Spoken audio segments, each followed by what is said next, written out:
1000 കോടിയുടെ fighter drug കടത്ത് കേസിലെ മുഖ്യ സൂത്രധാരന്മാരെ സിനിമാ സ്റ്റൈൽ ചേസിംഗിലൂടെയാണ് പിടികൂടിയത്. വൈക്കം മുതൽ ഇടപ്പള്ളി വരെ പ്രതികൾ സഞ്ചരിച്ചിരുന്ന വാഹനം പോലീസ് ചേസ് ചെയ്തു. ഇടപ്പള്ളി ലുലു മാളിന് സമീപം വാഹനം വട്ടം വെച്ചാണ് രണ്ടുപേരെയും കസ്റ്റഡിയിൽ എടുത്തത്.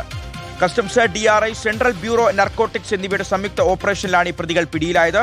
തിരുവനന്തപുരം സ്വദേശി ഉമേഷ് കുമാർ, മലപ്പുറം സ്വദേശി ഫിർദൌസ് എന്നിവർ റിമാൻഡിലാണ്. SS ശരൺ വിവരങ്ങൾ നൽകും. ശനി, 1000 കോടി എന്നൊക്കെ കേൾക്കുമ്പോഴാണ് നമ്മൾ ഞെട്ടിപ്പോകുന്നത്.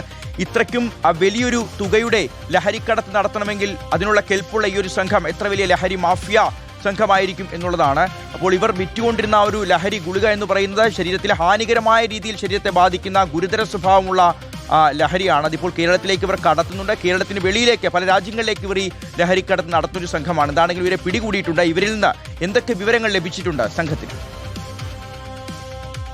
ഷിവാസ്, അന്താരാഷ്ട്ര ഫൈറ്റർ ഡ്രഗ് കടത്ത് കേസ് അത് സമീപകാലത്ത് രാജ്യം കണ്ട ഏറ്റവും വലിയ കേസുകളിൽ ഒന്നാണ്. ലിബിയയിലേക്ക്, അതായത് ഡൽഹിയിൽ നിന്ന് ലിബിയയിലേക്ക് കടത്താൻ ശ്രമിച്ച 1000 കോടിയുടെ ട്രമഡോൾ ഗുളികകൾ പിടിച്ചെടുത്തിരുന്നു. അതിന്റെ തുടർച്ചയായി നടത്തിയ അന്വേഷണത്തിലാണ് ഈ കേസിലെ മുഖ്യ സൂത്രധാരന്മാർ മലയാളികളാണെന്നുള്ളത് കണ്ടെത്തുന്നത്. അങ്ങനെ ഈ തിരുവനന്തപുരം, മലപ്പുറം സ്വദേശികളെ കേന്ദ്രീകരിച്ച് അന്വേഷണം നടക്കുന്നു.